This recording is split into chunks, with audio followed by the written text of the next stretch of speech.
죽음을 앞둔 이순자가 마지막 힘을 내어 말했다. 정우야, 엄마라고 한 번만 불러줄래?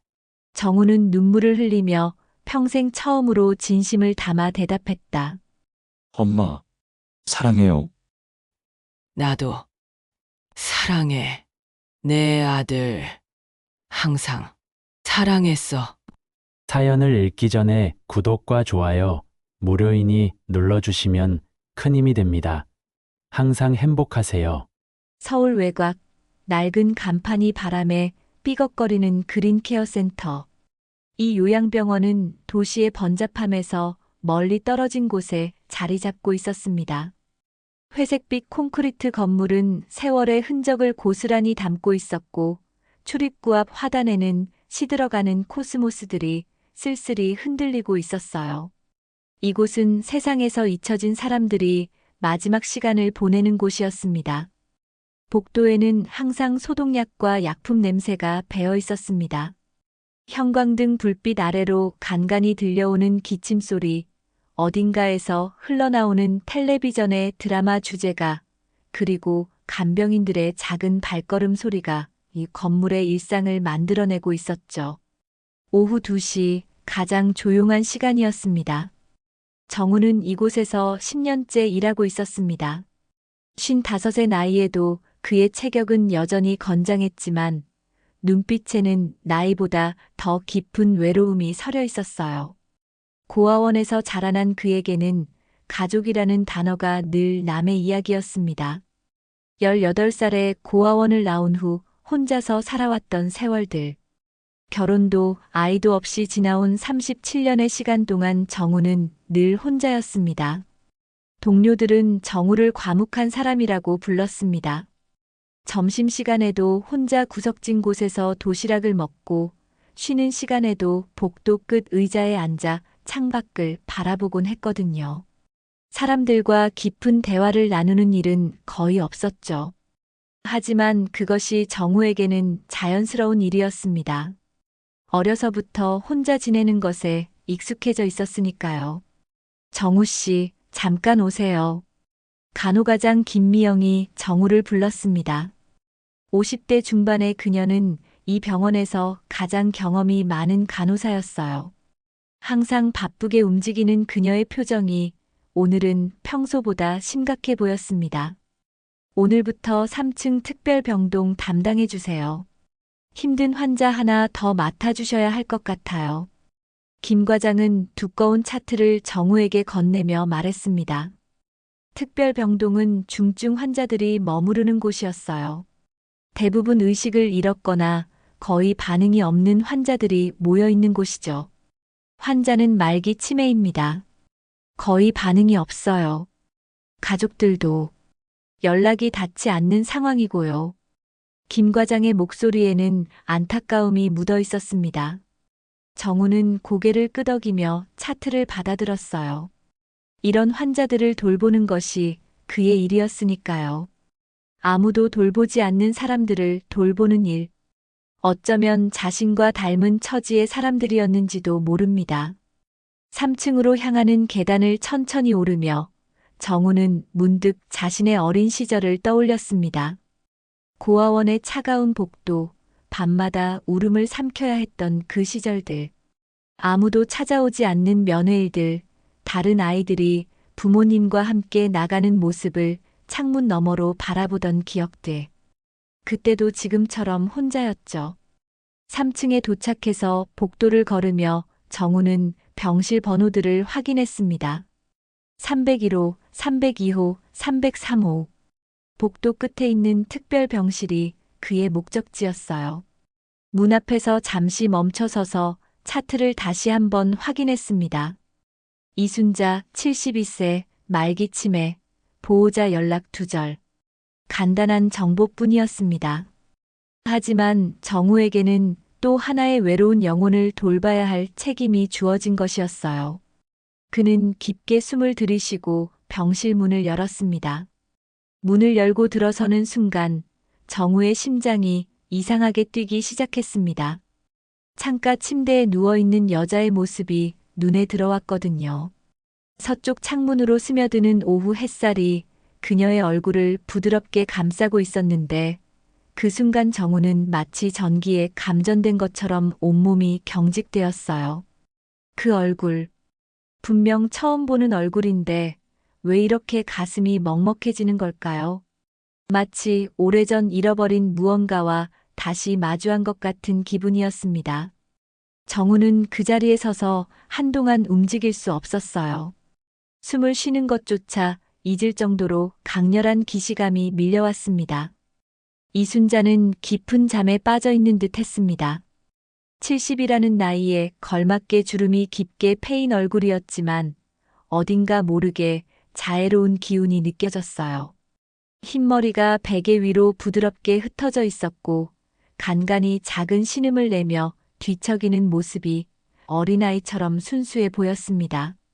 정우는 천천히 침대 곁으로 다가갔습니다. 평소처럼 맥박을 재고 체온을 확인하는 일상적인 업무를 해야 했지만 오늘은 달랐어요. 손을 뻗어 그녀의 손목을 잡는 순간 이상한 전율이 온몸을 스쳐 지나갔습니다. 따뜻하면서도 차가운, 익숙하면서도 낯선 그 감촉. 이런 얼굴, 어디서 봤지? 아니야, 그냥 환자일 뿐이야. 정우는 마음속으로 되뇌었지만 그 기분을 떨쳐낼 수가 없었습니다. 마치 오래전부터 알고 있던 사람을 다시 만난 것 같은 이상한 감정이 계속 밀려왔어요. 10년 넘게 요양병원에서 일하면서 수많은 환자들을 만났지만 이런 감정은 처음이었습니다. 맥박은 정상이었고 체온도 안정적이었습니다. 하지만 정우의 마음은 전혀 안정적이지 않았어요. 업무를 마치고 병실을 나올 때까지도 그 느낌은 사라지지 않았습니다. 복도를 걸으며 정우는 자꾸만 뒤를 돌아보게 되었어요. 무언가 중요한 것을 놓치고 온 것 같은 기분이었습니다. 퇴근 시간이 되어서도 정우의 마음은 복잡했습니다. 평소라면 아무 생각 없이 집으로 돌아갔을 텐데 오늘은 발걸음이 무거웠어요. 지하철역으로 향하는 길에서도 전철을 타고 가면서도 계속 이순자의 얼굴이 떠올랐습니다. 그 온화하면서도 슬픈 표정, 햇살에 비친 주름진 손등, 그리고 그 이상한 기시감.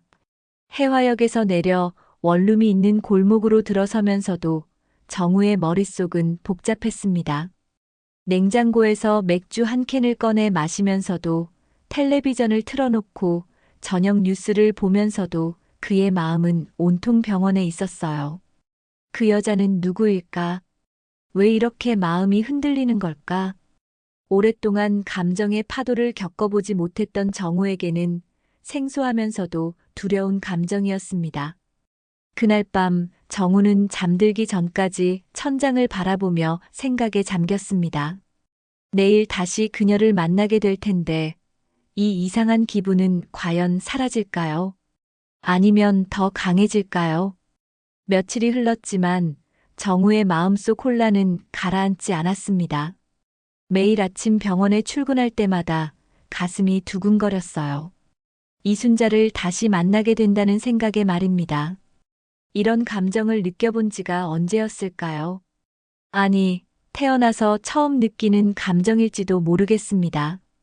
3층 특별병동으로 올라가는 계단이 평소보다 길게 느껴졌습니다. 정우는 한 계단 한 계단 천천히 올라가며 마음을 가다듬으려 했어요. 하지만 병실 문 앞에 서면 여전히 심장이 빠르게 뛰었습니다.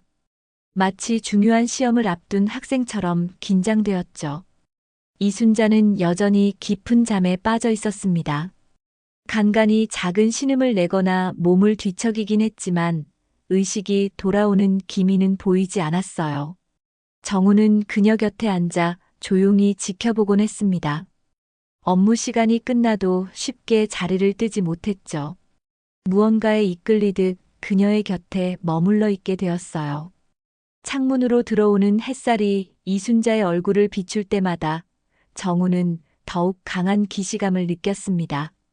그 얼굴의 윤곽, 코끝의 모양, 심지어 잠든 표정까지도 어딘가 익숙했어요.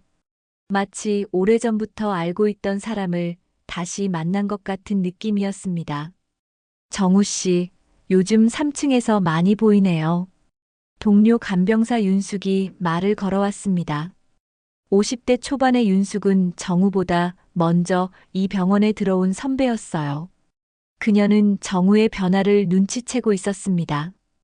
평소와 다른 정우의 모습이 신경 쓰였던 것이죠. 업무니까요. 정우는 짧게 대답했지만 윤숙의 눈에는 평소와 다른 무언가가 보였어요. 10년 넘게 함께 일했던 동료의 변화를 놓칠 리 없었습니다. 그 환자 말이에요. 이순자 할머니. 참 안타까운 분이세요. 가족들이 연락도 안 되고. 윤숙의 말에 정우의 귀가 쫑긋해졌습니다. 지금까지 이순자에 대해 자세히 알아보려 하지 않았는데 갑자기 그녀의 이야기가 궁금해졌어요. 마음 깊은 곳에서 그녀에 대해 더 알고 싶다는 욕구가 솟아올랐습니다. 어떤 분인가요? 정우가 처음으로 환자에 대해 적극적으로 질문하자 윤숙은 조금 놀란 표정을 지었어요. 평소 정우답지 않은 행동이었거든요. 몇 달 전에 입원하셨는데 보호자라고 나온 조카분이 한 번 오시고는 연락이 안 돼요. 병원비도 밀려있고 참 쓸쓸한 분이에요. 혼자 사셨던 것 같더라고요. 정우의 가슴이 아려왔습니다. 자신과 비슷한 처지가 아닌가 싶었어요. 세상에 혼자 남겨진 사람들. 그런 동질감 때문일까요? 이순자에게 더욱 마음이 갔습니다. 동시에 궁금증도 더욱 커졌어요. 다른 가족은 없나요? 글쎄요. 입원할 때 가져온 서류에는 조카분만 보호자로 되어 있었어요. 다른 가족 얘기는 들어본 적이 없고요.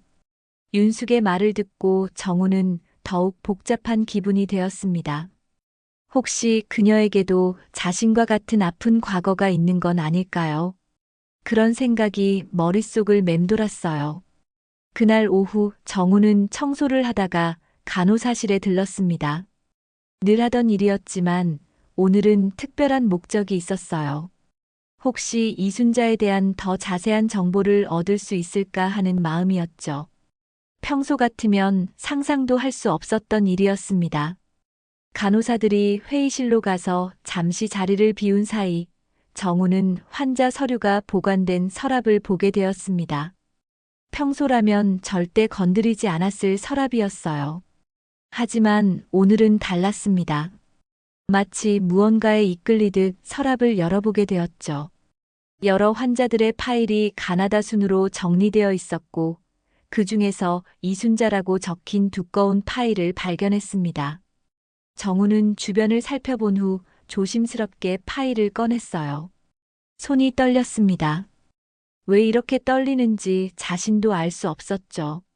파일을 열자 가장 먼저 눈에 들어온 것은 오래된 흑백 사진이었습니다. 클립으로 의료 기록지에 고정되어 있던 그 사진에는 젊은 여자가 갓난아기를 안고 있는 모습이 담겨 있었어요. 분명 이순자의 젊은 시절 모습이었습니다. 사진 속 여자는 20살 남짓해 보였어요. 긴 생머리에 단정한 옷차림이었지만 표정이 어딘가 슬퍼 보였습니다. 마치 무거운 짐을 지고 있는 듯한 그런 표정이었어요. 그리고 그녀가 안고 있는 아기. 정우는 사진을 더 자세히 들여다봤어요. 사진 뒷면에는 작은 글씨로 무언가가 적혀 있었습니다. 바랜 펜으로 쓴 듯한 흐릿한 글씨였어요. 1981년 겨울, 순자와 정우. 정우는 그 글씨를 보는 순간 온몸이 얼어붙는 느낌이었어요. 이름, 정우. 자신도 모르게 중얼거린 말이었습니다. 목소리가 떨렸어요. 같은 이름일 뿐이라고 생각하려 했지만 가슴 깊은 곳에서 뭔가 요동치고 있었습니다. 마치 오래전부터 잠들어 있던 기억이 깨어나려는 것 같았어요. 정우는 급하게 의료 기록을 뒤져봤습니다. 이순자의 과거 주소지가 적혀 있었어요. 서울특별시 도봉구 창동. 그 주소를 보는 순간 정우의 머릿속에 오래된 기억의 파편들이 떠오르기 시작했습니다. 도봉구.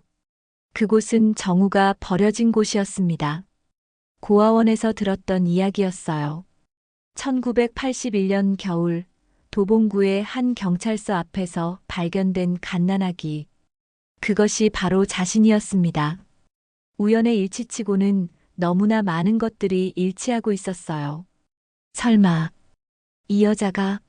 정우의 손이 더욱 심하게 떨렸습니다. 사진을 다시 한번 자세히 들여다봤어요. 젊은 이순자의 얼굴과 지금 병실에 누워있는 그녀의 얼굴을 머릿속에서 겹쳐봤습니다. 세월이 흘러 많이 변했지만 그 눈매와 코끝의 모양이 비슷했어요. 의료 기록을 더 뒤져보니 이순자의 출생연도와 과거 거주지 변천사가 나와 있었습니다. 1981년 당시 그녀는 20살이었고 도봉구에 살고 있었다고 기록되어 있었어요. 모든 것이 맞아떨어지고 있었습니다. 이것이 단순한 우연일 확률은 거의 없어 보였어요. 이건 내 이름이다. 설마 이 여자가? 정우는 파일을 든 손이 떨려서 제대로 보기 어려울 정도였습니다. 마음속에서는 부정하고 싶었지만 모든 증거들이 한 가지 사실을 가리키고 있었어요. 병실에 누워있는 이순자가 바로 자신을 낳은 어머니일 가능성이 높다는 것을. 갑자기 복도에서 간호사들의 발걸음 소리가 들려왔습니다. 정우는 급하게 파일을 원래 자리에 넣고 서랍을 닫았어요. 하지만 그 충격적인 발견은 쉽게 지워지지 않았습니다. 온몸이 떨렸고 머릿속이 하얗게 되었어요. 복도를 걸어 나오면서도 정우의 머릿속은 혼란스러웠습니다. 만약 정말로 이순자가 자신의 어머니라면 그동안 느꼈던 그 이상한 기시감들이 모두 설명되었어요. 피는 물보다 진하다는 말이 있듯이 무의식 중에 느꼈던 그 끌림이 혈연의 정 때문이었을지도 모릅니다. 하지만 동시에 분노도 치밀어 올랐습니다. 만약 정말로 그녀가 자신을 버린 어머니라면 왜 이제 와서 이렇게 만나게 된 걸까요? 그것도 그녀가 의식을 잃은 상태로 말입니다.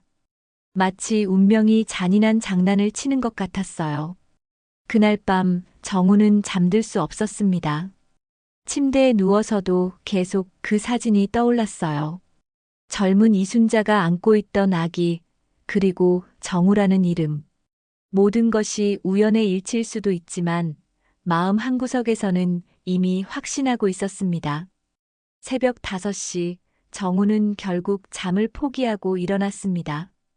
평소보다 3시간이나 일찍 병원에 도착했어요. 아직 아무도 출근하지 않은 조용한 병원에서 정우는 3층으로 향했습니다. 복도에 형광등만이 희미하게 켜져 있었죠. 이순자의 병실 문 앞에서 한참을 망설였습니다. 문고리에 손을 올렸다가 다시 내렸다가를 반복했어요. 드디어 용기를 내어 문을 열고 들어갔습니다. 새벽의 병실은 더욱 고요했고 이순자는 여전히 깊은 잠에 빠져 있었어요. 정우는 침대 옆 의자에 앉아 그녀의 얼굴을 자세히 들여다봤습니다. 어제 본 사진 속 젊은 여자와 지금의 이순자를 비교해보며 세월이 만든 변화를 추적해봤어요. 눈가의 주름, 입가의 선 하지만 변하지 않은 것은 그 온화한 인상이었습니다. 정말 당신이 내 어머니인가요? 정우는 조용히 중얼거렸습니다. 대답이 올 리 없다는 걸 알면서도 말이죠. 이순자는 여전히 조용히 숨을 쉬고 있을 뿐이었어요. 정우는 병상 옆에서 그녀의 손을 잡았습니다. 따뜻하면서도 말라있는 그 손을 보며 이 손이 한때 자신을 안아주었을지도 모른다는 생각에 가슴이 복잡해졌어요. 하지만 그녀는 알아보지 못한 채 가끔씩 중얼거릴 뿐이었습니다. 나는 잘못한 게 없어. 엄마가 되긴 싫었어. 이순자가 갑자기 작은 소리로 중얼거리기 시작했습니다. 정우는 깜짝 놀라 그녀의 얼굴을 바라봤어요. 하지만 여전히 눈을 감고 있었습니다. 치매 환자들이 가끔 보이는 무의식적인 중얼거림이었죠. 그의 그 애가 울었지. 이순자의 말이 계속 이어졌습니다. 정우의 심장이 빠르게 뛰기 시작했어요. 혹시 그 아이가 자신을 말하는 건 아닐까요? 무의식 중에라도 과거의 기억이 떠오르는 것은 아닐까요? 정우는 그녀의 손을 더 세게 잡았습니다.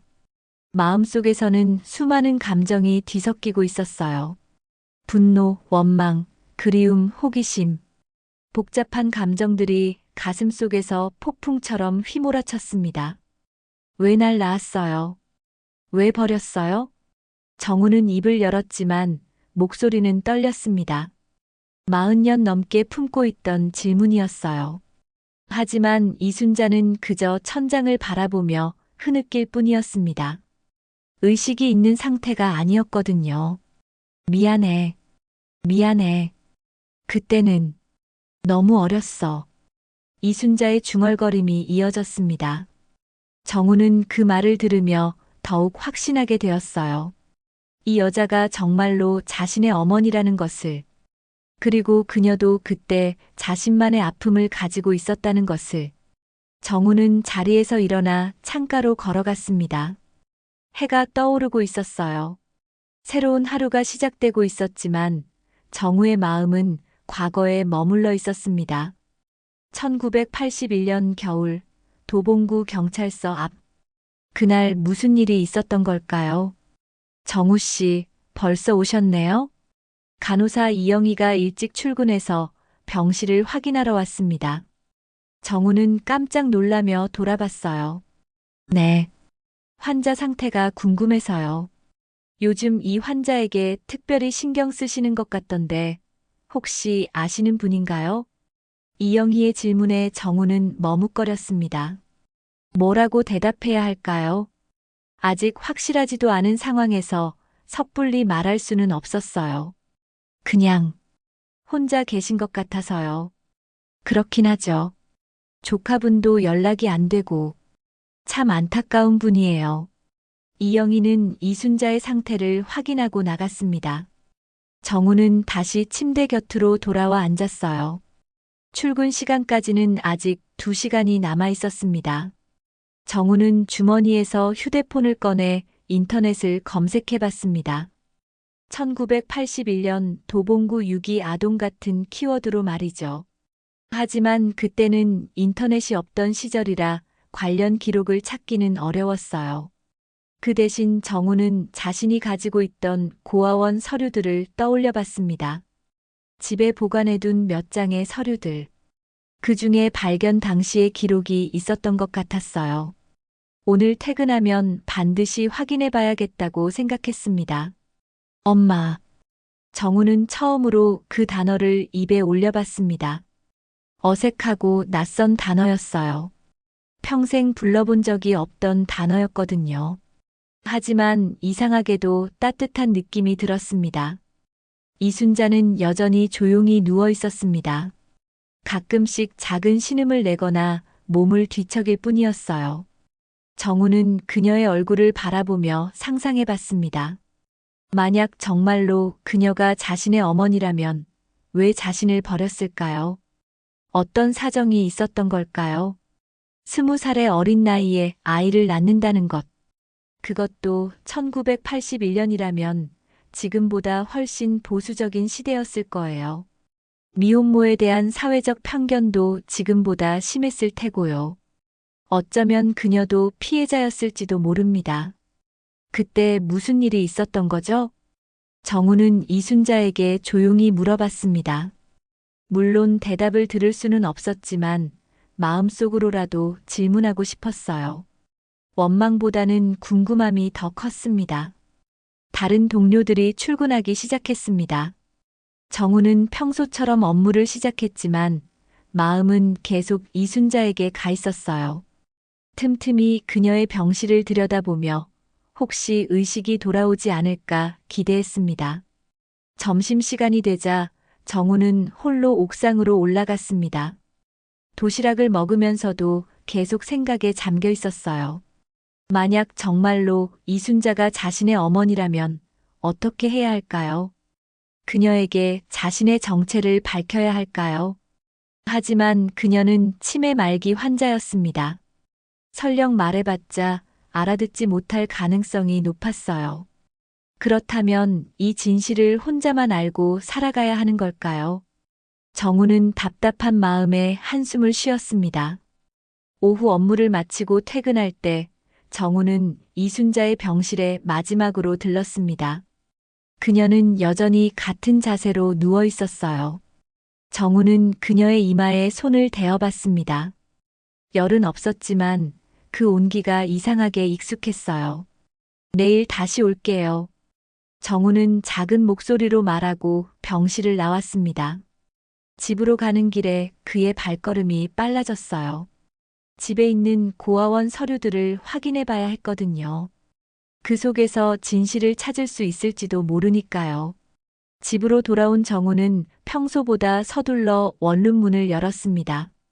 작은 방 한 구석에 있는 낡은 서랍장을 향해 곧장 걸어갔어요. 그곳에는 자신의 과거와 관련된 몇 안 되는 서류들이 보관되어 있었습니다.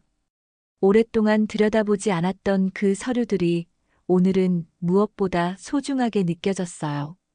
마치 보물을 찾아 나선 탐험가의 마음이었습니다.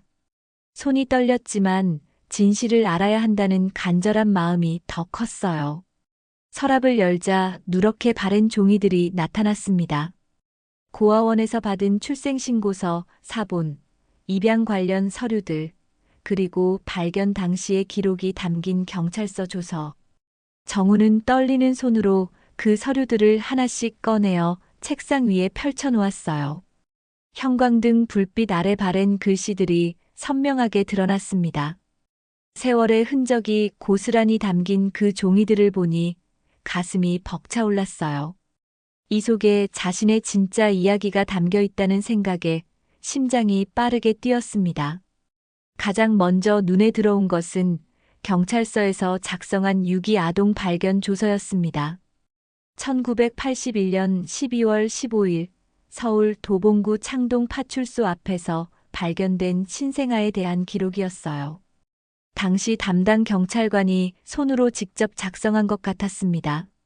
볼펜으로 쓴 글씨가 곳곳에 번져 있었지만 여전히 읽을 수 있을 정도로 선명했죠. 마치 어제 작성한 것처럼 생생하게 보였어요. 사건 번호 81-1215-3 발견 시각 오전 6시경 발견 장소 창동 파출소 정문 앞 계단 추정 연령 생후 2-3개월 발견자 우유 배달원 김대수 씨 35세 특이사항 깨끗한 하늘색 담요에 쌓여 있었음 건강상태 양호 영양상태 좋음 외상 없음 목격자 진술 있음 정우는 목격자 진술 부분을 더 자세히 읽어봤습니다. 새벽 배달을 나가던 우유 배달원이 목격한 내용이 상세하게 기록되어 있었어요. 마치 어제 일처럼 생생하게 적혀 있었습니다.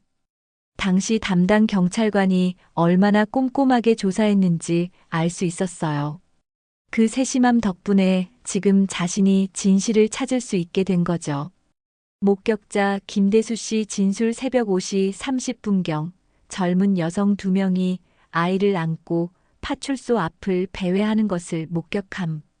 주 대상자 키 160cm 내외, 긴 머리, 검은색 외투 착용, 나이 20세 내외로 추정됨.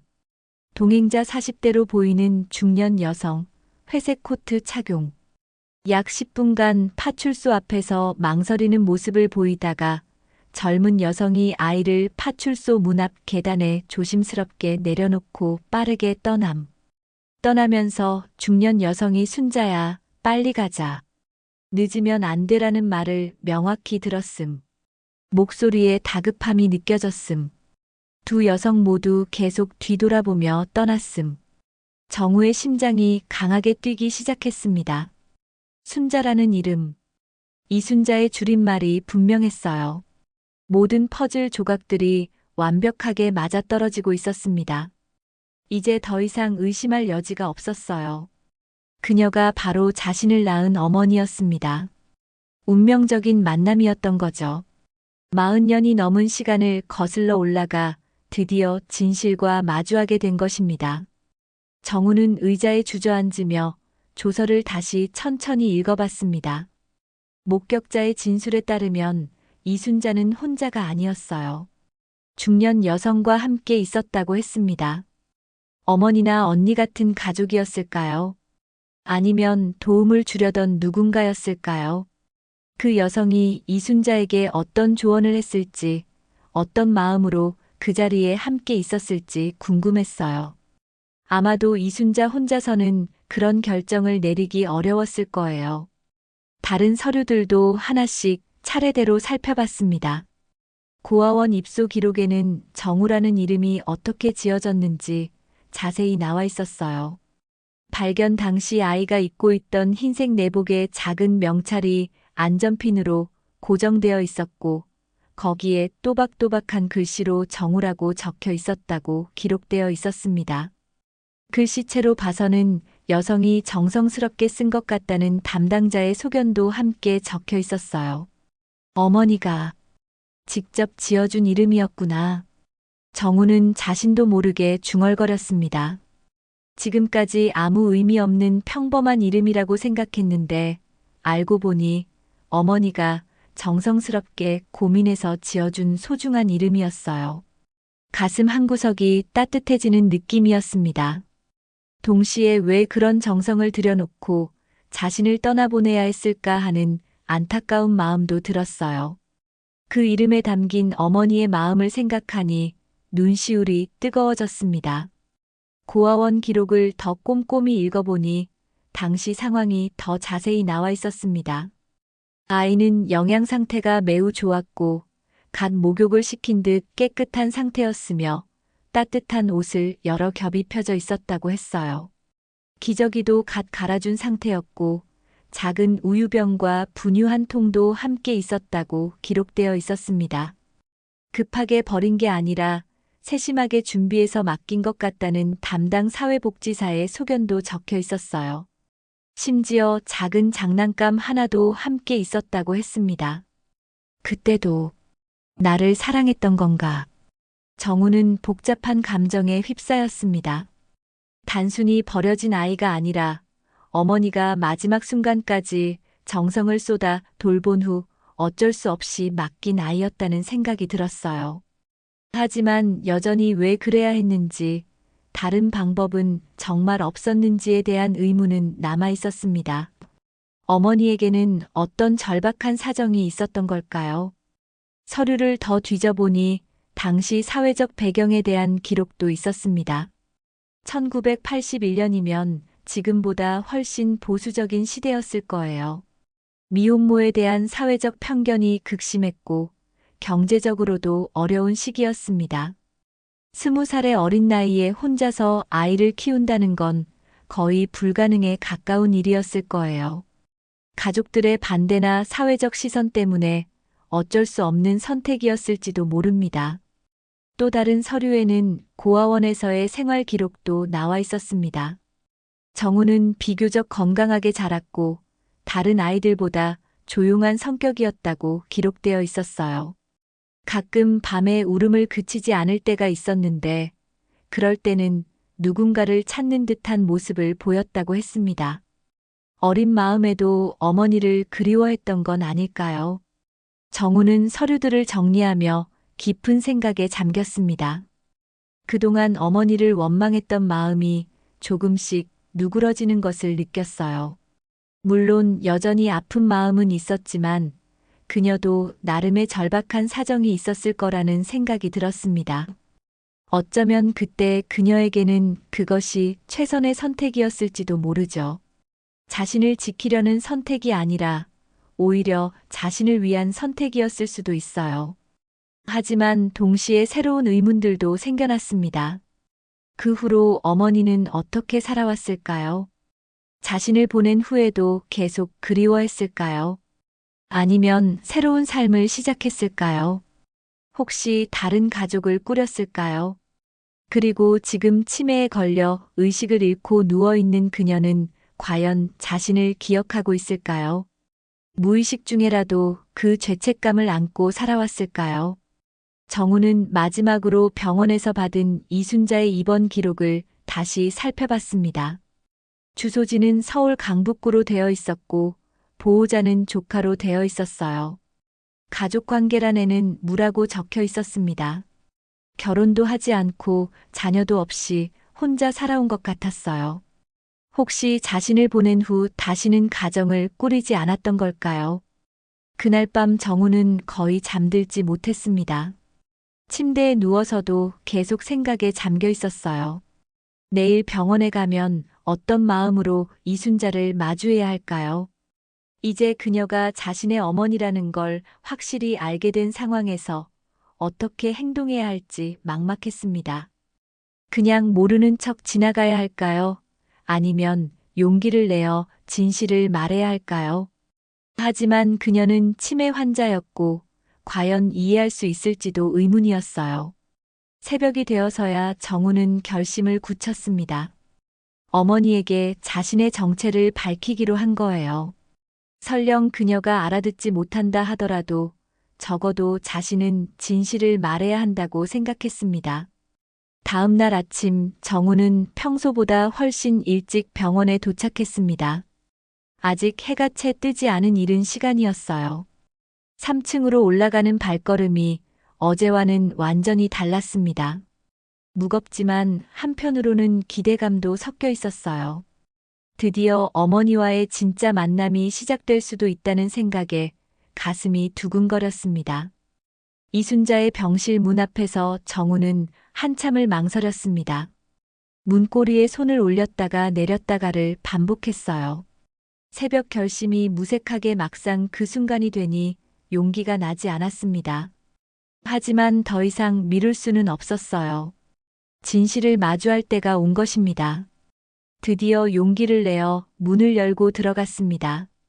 새벽의 병실은 고요했고 이순자는 여전히 깊은 잠에 빠져 있었어요.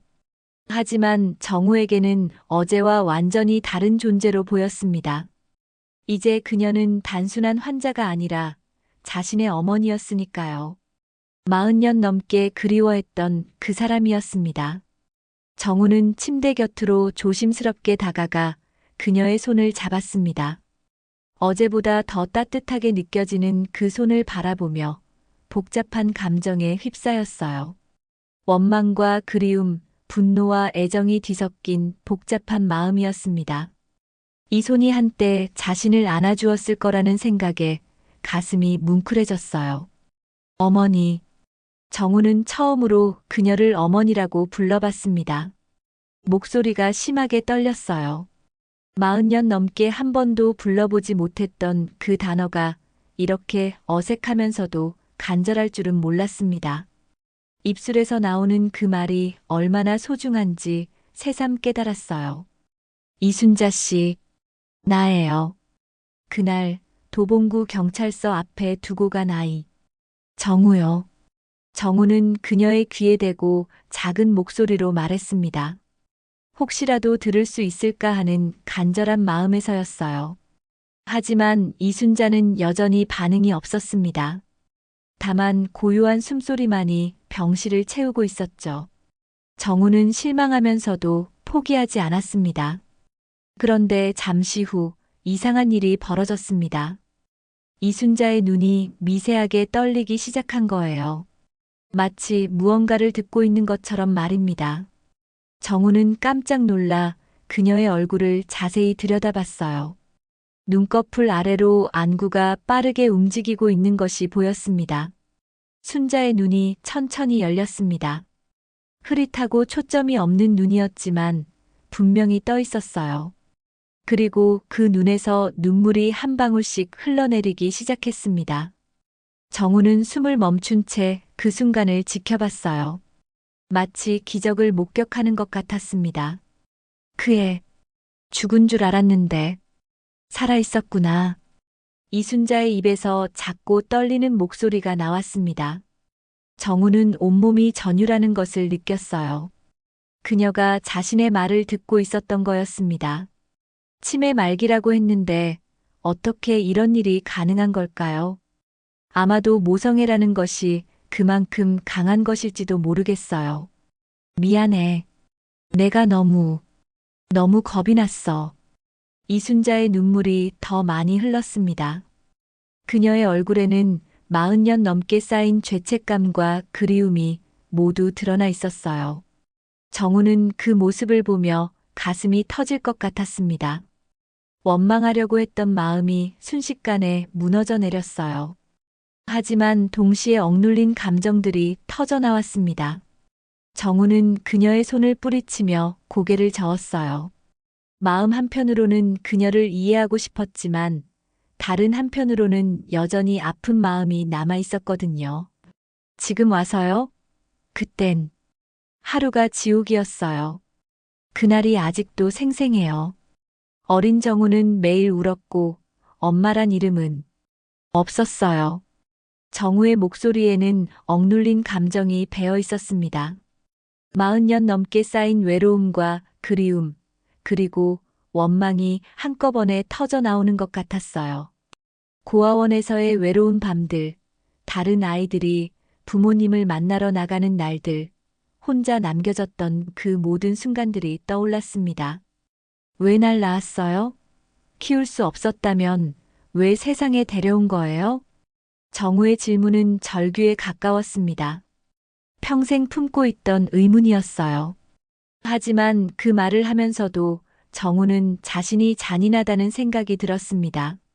지금 그녀는 치매 환자였고 그런 복잡한 질문을 이해할 수 있을지 의문이었거든요. 이순자는 더 많은 눈물을 흘리며 작게 고개를 끄덕였습니다. 마치 자신의 잘못을 인정하는 것 같았어요. 그리고 힘겹게 입을 열었습니다. 20살. 너무 어렸어. 아무것도 몰랐어. 무서웠어. 그녀의 목소리는 점점 작아졌지만 정우에게는 또렷하게 들렸습니다. 20살의 어린 나이에 혼자 아이를 낳고 키워야 했던 그 두려움이 느껴졌어요. 1981년이라는 시대적 배경을 생각해보면 미혼모가 되는 것은 정말 큰 용기가 필요한 일이었을 거예요. 가족들이 반대했어. 사회에서도 손가락질 받았어.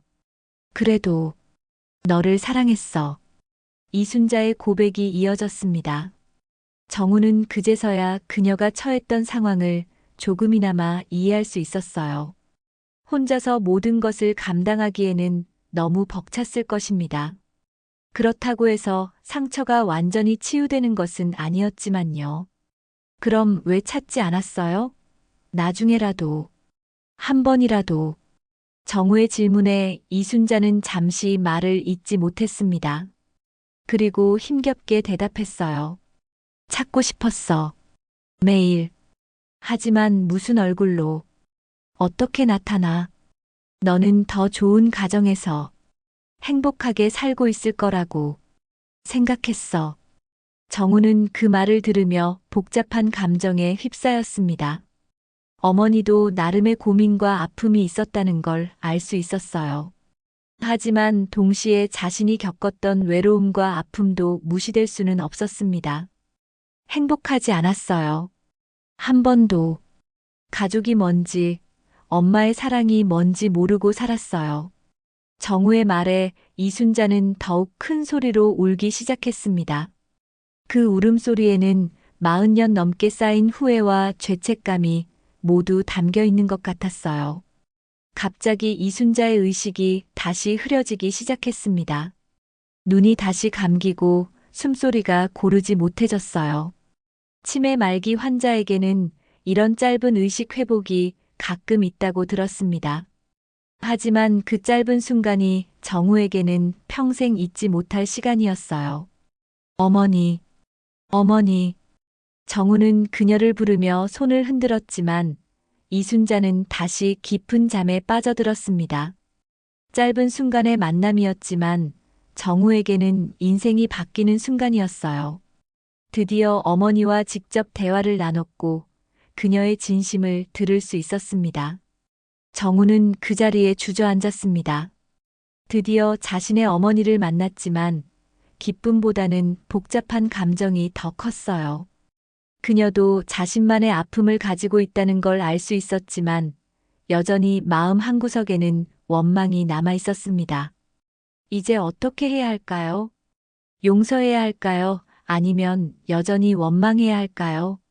며칠 후 정우는 평소와 다른 소식을 듣게 되었습니다. 간호가장 김미영이 그를 따로 불러서 전한 이야기였어요. 이순자에 대한 새로운 정보가 있다는 것이었습니다. 정우의 가슴이 다시 한번 두근거리기 시작했어요. 정우 씨, 이순자 환자 말인데요. 조사해보니 정말 특별한 분이시더라고요. 김 과장은 두꺼운 파일을 들고 정우 앞에 앉았습니다. 그 파일에는 이순자의 과거 이력이 자세히 정리되어 있었어요. 정우는 긴장한 마음으로 그 이야기를 듣기 시작했습니다. 이분이 수십 년간 운영하셨던 곳이 바로 희망아동 복지재단이에요. 서울에서 꽤 유명한 곳이죠. 정우는 깜짝 놀랐습니다. 희망아동 복지재단은 고아원 출신인 자신도 알고 있는 유명한 재단이었어요. 어려운 아이들을 위해 장학금도 주고 생활비도 지원해주는 곳이었습니다. 설마 그 재단을 이순자가 운영했다는 건가요? 1985년부터 시작해서 작년까지 거의 40년간 운영하셨어요. 수많은 아이들이 이분 도움으로 새 삶을 시작했죠. 김 과장의 설명이 계속되었습니다. 정우는 말을 잇지 못하고 있었어요. 자신을 버린 어머니가 다른 아이들을 위해서는 그런 일을 했다는 사실이 믿어지지 않았습니다. 여기 보세요. 재단 설립 취지서인데 직접 쓰신 글이에요. 김 과장이 보여준 서류에는 이순자의 육필로 쓰인 글이 있었습니다. 정우는 떨리는 손으로 그 글을 읽어봤어요. 이 세상에는 부모의 사랑을 받지 못하는 아이들이 너무 많습니다. 저 또한 한 아이의 어머니였지만 그 아이에게 충분한 사랑을 주지 못했습니다. 그 죄책감으로 평생을 살아왔고 이제라도 다른 아이들에게는 따뜻한 손길을 건네고 싶습니다. 정우는 그 글을 읽으며 가슴이 먹먹해졌습니다. 어머니는 자신을 잊지 않고 있었던 거예요. 그리고 그 죄책감을 안고 평생을 다른 아이들을 위해 살아왔던 것입니다. 더 놀라운 건 여기부터예요. 김 과장이 다른 서류를 펼쳐 보였습니다. 재단에서 지원한 아동들의 명단이었어요. 그런데 그 중에 정우의 이름이 있었습니다. 정우 씨도 이 재단의 도움을 받으셨더라고요. 고등학교 때 생활비 지원을 받으신 기록이 있어요. 정우는 충격을 받았습니다. 고등학교 때 받았던 그 후원금이 어머니가 보낸 것이었다는 뜻인가요? 당시에는 익명의 후원자라고만 들었는데 설마 그것이 어머니였을 줄은 꿈에도 몰랐어요. 그뿐만 아니에요. 대학교 등록금도 일부 지원받으셨죠. 그리고 취업할 때 추천서도. 김 과장의 말이 계속되었지만 정우는 더 이상 듣기 어려웠습니다.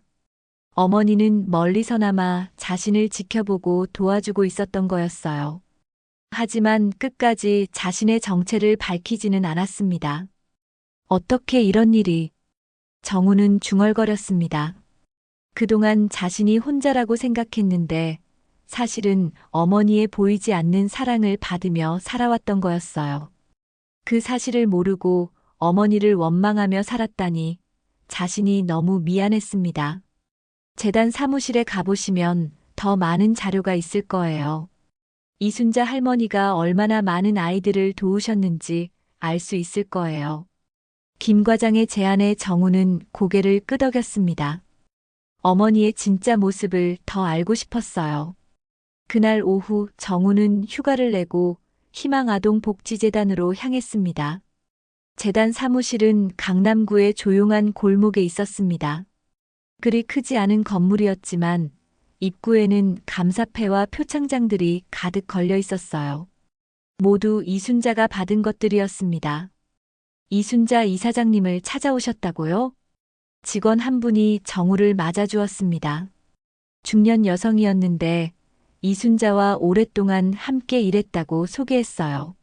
네, 병원에서 이순자 씨를 돌보고 있는 간병사입니다. 아, 그러시군요. 이사장님 소식이 궁금했는데 어떻게 지내세요?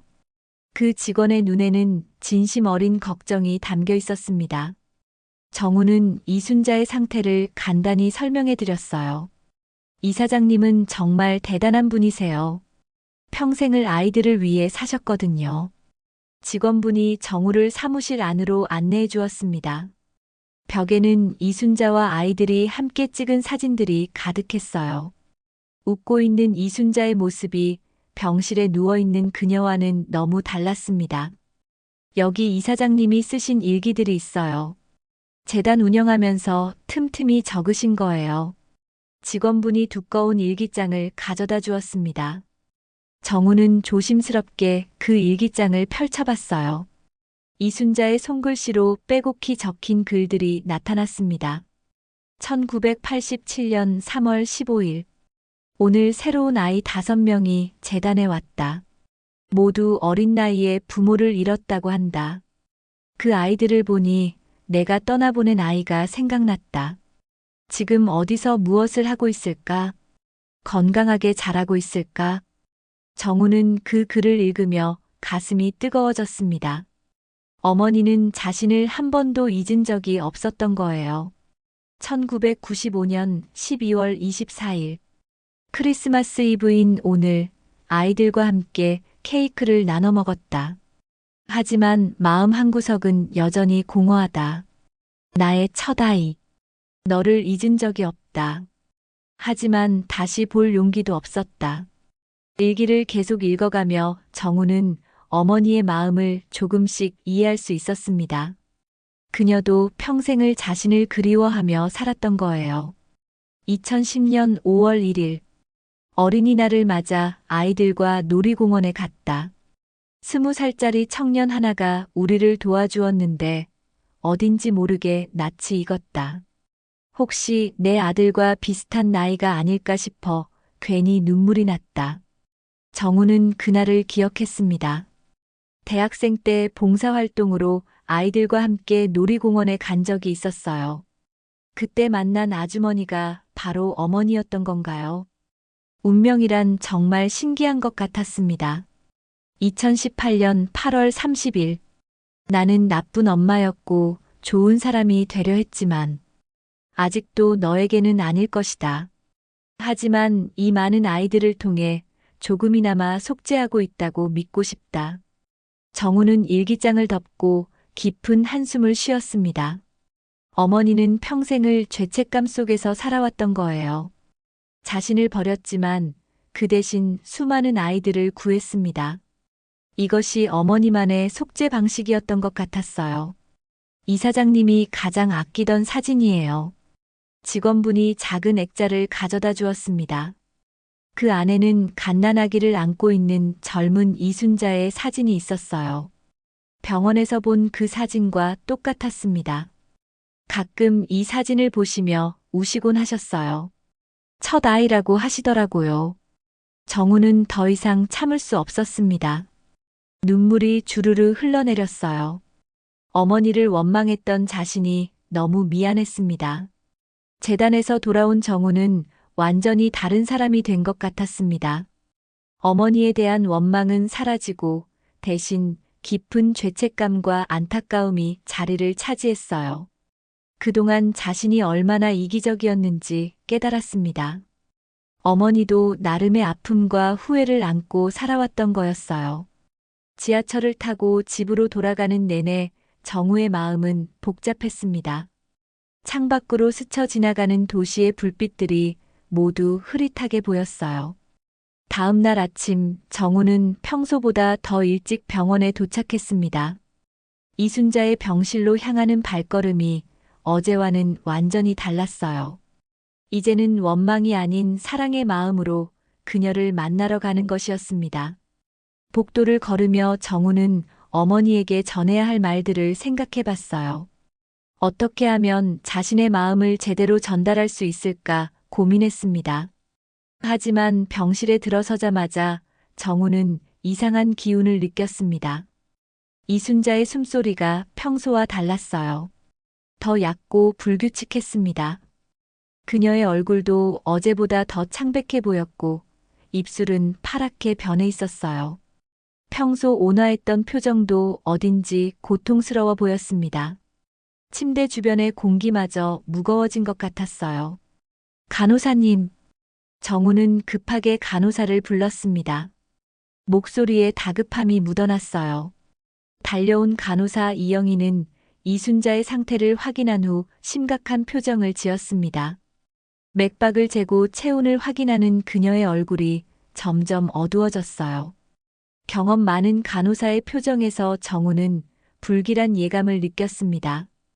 의사 선생님께 연락드려야겠어요. 상태가 많이 안 좋아지신 것 같습니다. 간호사의 말에 정우의 가슴이 철렁 내려앉았어요. 곧 의사가 와서 정밀 검사를 했습니다. 청진기로 심장 소리를 듣고 눈동자 반응을 확인하고 혈압을 재며 여러 가지 검사를 진행했어요. 의사의 얼굴도 점점 심각해졌습니다. 결과는 정우가 두려워했던 대로였어요. 이순자의 병세가 급속도로 악화되고 있었습니다. 치매 말기 환자분들에게 가끔 이런 일이 있습니다. 몸의 기능들이 서서히 멈춰가는 거죠. 신장 기능도 약해지고 심장도 불규칙해지고 있어요. 호흡도 얕아지고 있고요. 의사의 차분하지만 무거운 설명을 들으며 정우의 가슴이 무너져 내리는 것 같았습니다. 이제야 어머니를 찾았는데 이렇게 보내야 한다는 게 믿어지지 않았어요. 운명이 너무 잔인하다는 생각이 들었습니다. 왜 하필 이제서야 진실을 알게 된 걸까요? 얼마나 시간이 남았나요? 정우의 떨리는 목소리에 의사는 조심스럽게 대답했습니다. 환자 가족에게 이런 소식을 전하는 것은 언제나 어려운 일이었어요. 정확히 말씀드리기는 어렵지만 며칠 정도로 보입니다. 길어야 일주일을 넘기기 어려울 것 같아요. 지금부터는 편안하게 해드리는 것이 최선일 것 같습니다. 의사의 말에 정우는 주저앉을 뻔했습니다. 며칠. 어머니와 함께할 수 있는 시간이 고작 며칠밖에 남지 않았다는 뜻이었어요. 40년 넘게 기다려온 만남이 이렇게 짧을 줄이야. 정우는 벽에 기대어 깊은 한숨을 쉬었습니다. 그날부터 정우는 이순자의 곁을 떠나지 않았습니다. 연차 휴가를 모두 내고 병실에서 밤낮을 가리지 않고 그녀를 돌봤어요. 다른 동료들은 정우의 갑작스러운 변화를 신기하게 여겼지만 아무도 그 이유를 묻지 않았습니다. 다만 그의 진심은 모두 느낄 수 있었어요. 평소 과묵했던 정우가 이렇게 한 환자에게 매달리는 모습이 신기했습니다. 어머니, 이제 모든 걸 알았어요. 정우는 이순자의 손을 잡고 말했습니다. 그녀는 의식이 없는 상태였지만 정우는 계속 이야기했어요. 혹시라도 들을 수 있을 거라는 희망을 품고 말입니다. 의학적으로는 불가능하다고 하지만 어머니와 아들 사이의 끈은 그런 의학을 뛰어넘을 수도 있지 않을까요? 희망아동복지재단 이야기 들었어요. 어머니가 평생 얼마나 많은 아이들을 도우셨는지도 알았고요. 수백 명의 아이들이 어머니 덕분에 새 삶을 시작했더라고요. 그 아이들에게 어머니는 천사 같은 존재였을 거예요. 이순자의 손이 미세하게 떨리는 것 같았습니다. 혹시 듣고 있는 걸까요? 정우는 더욱 간절하게 말을 이었어요. 어머니에게 전하고 싶었던 모든 말들을 쏟아내고 싶었습니다. 그리고 제가 받은 장학금과 생활비도 어머니가 보내주신 거였죠. 몰랐어요. 정말 몰랐어요. 고등학교 때 그 돈이 없었다면 공부를 계속할 수 없었을 거예요. 대학도 갈 수 없었고 지금 이 자리에 있을 수도 없었을 거예요. 정우의 목소리가 떨렸습니다. 그동안 자신이 얼마나 혼자라고 생각했는지, 하지만 사실은 어머니의 보이지 않는 사랑을 받으며 살아왔는지를 고백했어요. 가슴이 뜨거워지는 것을 느꼈습니다. 어머니의 사랑이 이렇게 깊었다는 걸 이제야 알게 된 것이 너무 안타까웠어요. 미안해요, 어머니. 그동안 원망만 했어요. 어머니도 아프셨을 텐데. 혼자서 그 무거운 짐을 지고 사셨을 텐데. 저는 어머니의 마음을 몰라줬어요. 정우는 이순자의 일기에서 읽었던 내용들을 떠올렸습니다. 평생을 자신을 그리워하며 살았던 어머니의 마음이 얼마나 아팠을지 상상할 수 있었어요. 그 외로움과 죄책감이 얼마나 견디기 힘들었을까요? 어쩌면 자신보다 어머니가 더 아팠을지도 모릅니다. 이틀째 되는 날 저녁, 기적 같은 일이 일어났습니다. 정우가 어머니의 손을 마사지해주고 있을 때 이순자의 눈이 다시 한 번 떠진 거예요. 이번에는 전보다 더 또렷해 보였습니다. 마치 마지막 힘을 끌어모은 것 같았어요.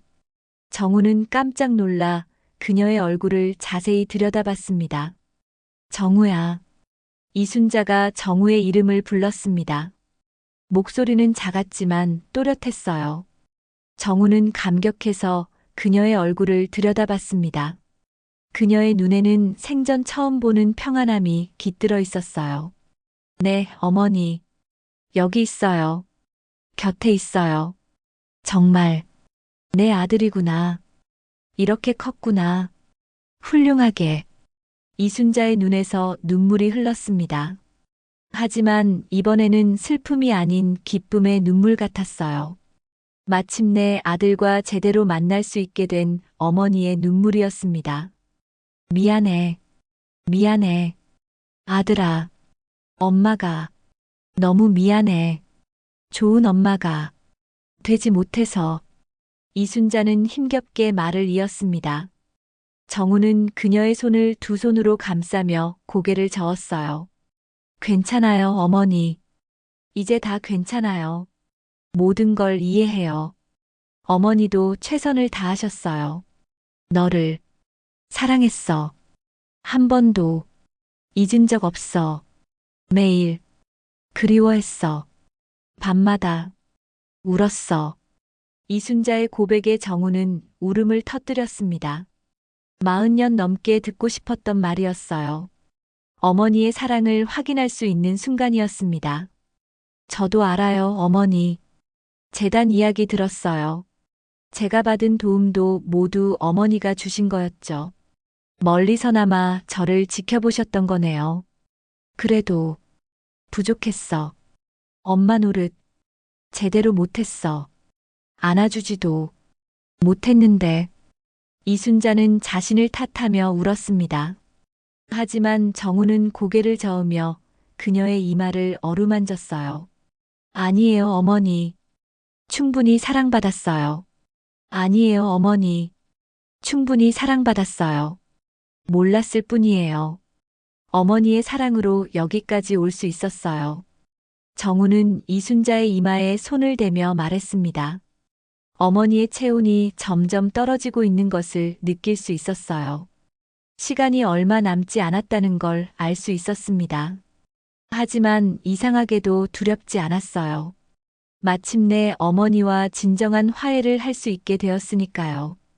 오히려 마음이 평안했습니다. 정우야, 엄마라고 한 번만 불러줄래? 제대로 한 번만 듣고 싶어. 이순자의 간절한 부탁에 정우는 망설이지 않았습니다. 진심을 담아 천천히 입을 열었어요. 40년 넘게 기다려온 순간이었습니다. 평생 한 번도 제대로 불러보지 못했던 그 소중한 단어를 말이죠. 엄마. 정우는 처음으로 진심을 담아 그 단어를 불렀습니다. 목소리에는 그동안 쌓인 모든 그리움과 사랑이 담겨 있었어요. 이순자의 얼굴에 환한 미소가 번졌습니다. 마치 평생의 소원을 이룬 것 같은 표정이었어요. 그 미소는 정우의 마음 깊은 곳까지 따뜻하게 만들어 주었습니다. 고마워. 정말 고마워. 이제 편안해. 내 아들을 다시 만났으니까. 이순자는 만족스러운 표정을 지으며 눈을 감았습니다. 그리고 천천히 말했어요. 목소리는 작아졌지만 마음은 더없이 평안해 보였습니다.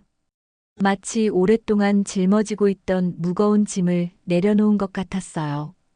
그 순간 정우는 어머니와 자신 사이의 모든 아픔이 치유되는 것을 느꼈습니다. 원망도 죄책감도 모두 사라지고 오직 사랑만이 남았어요. 마치 따뜻한 봄볕이 얼어붙은 땅을 녹이는 것처럼 두 사람 사이의 오해와 아픔이 모두 녹아내렸습니다. 이보다 더 완벽한 화해는 없을 것 같았어요. 엄마, 사랑해요. 정우는 마지막으로 고백했습니다. 평생 하고 싶었던 말이었어요. 이순자는 미소를 지으며 고개를 끄덕였습니다. 나도 사랑해. 내 아들. 항상 사랑했어. 한순간도 잊은 적 없어. 그리고 이순자는 평온한 얼굴로 눈을 감았습니다. 마치 오랫동안 기다려온 휴식을 취하는 것 같았어요. 더 이상 고통스러워하지 않는 그 모습이 정우에게는 위안이 되었습니다. 어머니는 이제 편안한 곳으로 떠나는 거였어요. 다음 날 새벽 이순자는 조용히 숨을 거뒀습니다. 정우는 그 순간까지 그녀의 손을 잡고 있었어요. 슬픔보다는 평안함이 더 컸습니다. 마침내 어머니와 화해할 수 있었고 서로의 사랑을 확인할 수 있었으니까요. 어머니는 더 이상 아프지 않을 거였어요. 그것만으로도 정우에게는 위로가 되었습니다. 장례식에는 희망아동복지재단에서 도움을 받았던 많은 사람들이 참석했습니다. 의사, 교사, 공무원이 된 사람들부터 평범한 직장인들까지 다양한 사람들이 찾아왔어요. 젊은 사람부터 중년까지 남녀노소를 가리지 않았습니다. 모두 이순자를 진심으로 그리워하고 있었어요. 정우는 그 모습을 보며 어머니가 얼마나 많은 사람들에게 사랑받았는지 알 수 있었습니다. 이순자 이사장님은 저희에게는 어머니 같은 분이었어요. 한 청년이 정우에게 말했습니다. 그는 어릴 때 재단의 도움을 받아 대학을 졸업하고 지금은 소아과 의사가 되었다고 했어요. 눈시울이 붉어진 그의 모습에서 진심을 느낄 수 있었습니다. 이순자가 그에게 얼마나 소중한 존재였는지 알 수 있었어요.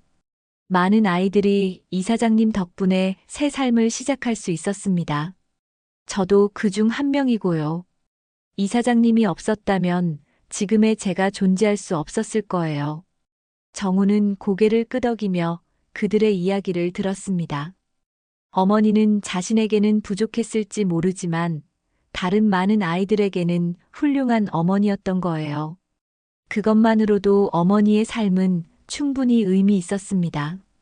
정우는 그 사실에 위안을 받았어요. 저는 이순자 이사장님의 아들입니다. 정우가 조용히 말하자 사람들이 놀란 표정을 지었어요. 이순자에게 아들이 있다는 사실을 아는 사람은 거의 없었거든요. 모두 깜짝 놀라며 정우를 바라봤습니다. 어머니가 평생 저를 그리워하셨다는 걸 이제 알았습니다. 그리고 여러분을 통해 어머니의 또 다른 모습도 알 수 있었어요. 제가 몰랐던 어머니의 위대함을 말이죠. 정우의 말에 사람들은 깊이 고개를 끄덕였습니다. 모두 이순자의 아픔을 이해할 수 있었어요. 어머니가 된다는 것이 얼마나 어려운 일인지, 그리고 사랑한다는 것이 때로는 얼마나 아픈 일인지를 알 수 있었습니다. 그날 밤 정우는 어머니의 유품을 정리했습니다. 그 중에서 낡은 앨범 한 권을 발견했어요. 앨범을 펼쳐보니 자신의 어린 시절 사진들이 가득했습니다. 고아원 운동회 사진, 졸업식 사진, 심지어 대학 입학식 사진까지 있었어요. 언제 어떻게 구한 사진들인지 신기할 정도였습니다. 어머니는 멀리서나마 자신을 지켜보고 계셨던 거였습니다. 사진마다 어머니의 작은 메모가 적혀 있었어요. 우리 정우 많이 컸네. 공부 열심히 하는구나. 건강해 보여서 다행이야. 각각의 글귀에는 어머니의 그리움과 사랑이 담겨 있었습니다. 정우는 그 메모들을 읽으며 또다시 눈물을 흘렸어요. 마지막 페이지에는 편지 한 통이 끼워져 있었습니다. 정우에게 보내는 어머니의 마지막 편지였어요. 봉투에는 내 소중한 아들에게라고 적혀 있었습니다. 내 소중한 아들 정우야. 이 편지를 읽고 있다면 엄마는 이미 너를 떠났을 거야. 미안해, 정우야. 좋은 엄마가 되지 못해서. 하지만 너를 사랑하지 않은 적은 한 번도 없었어. 매일 밤 너를 생각하며 잠들었고 매일 아침 너를 그리며 눈을 떴단다. 정우는 편지를 읽으며 눈물을 흘렸습니다. 어머니의 진심이 고스란히 전해졌어요. 글씨 하나하나에 어머니의 마음이 담겨 있었습니다. 너를 보내고 나서 많은 아이들을 도왔지만 그것이 너에게 못한 일에 대한 변명은 될 수 없어. 다만 그 아이들을 통해 너를 조금이나마 위로하고 싶었단다. 너도 언젠가는 엄마를 이해해 줄 수 있기를, 그리고 엄마를 용서해 줄 수 있기를 바라며. 사랑한다, 내 아들아. 며칠 후 정우는 희망아동복지재단의 운영진으로 초청을 받았습니다. 이순자가 남긴 유언에 따라 정우에게 재단의 운영을 맡기고 싶다는 제안이었어요. 정우는 그 제안을 받아들였습니다. 어머니의 뜻을 이어가고 싶습니다. 정우는 망설이지 않고 대답했습니다. 이제 자신이 어머니의 사랑을 이어갈 차례였어요. 어머니가 보여준 사랑을 다른 아이들에게도 전해주고 싶었습니다. 재단에서 일하기 시작한 정우는 새로운 아이들을 만났습니다. 모두 자신처럼 부모의 사랑이 필요한 아이들이었어요. 정우는 그 아이들의 손을 잡고 말했습니다. 사람은 실수할 수 있어요. 중요한 건 그 다음이죠. 어머니가 보여준 것처럼 잘못을 했다면 그것을 만회하려고 노력하는 것이 중요했어요. 완벽한 사람은 없지만 사랑하려고 노력하는 마음은 모든 것을 치유할 수 있었습니다. 병실 침대 위에는 낡은 앨범 한 권이 놓여 있었습니다. 사진 속 한 아이가 울고 있었어요. 그리고 그 옆에는 젊은 이순자의 미소가 담겨 있었습니다. 그 울음은 이제 멈췄습니다. 아주 오랜 시간이 걸렸지만 사연이 좋으셨다면 구독과 좋아요, 무료이니 꼭 눌러주세요. 항상 행복하세요.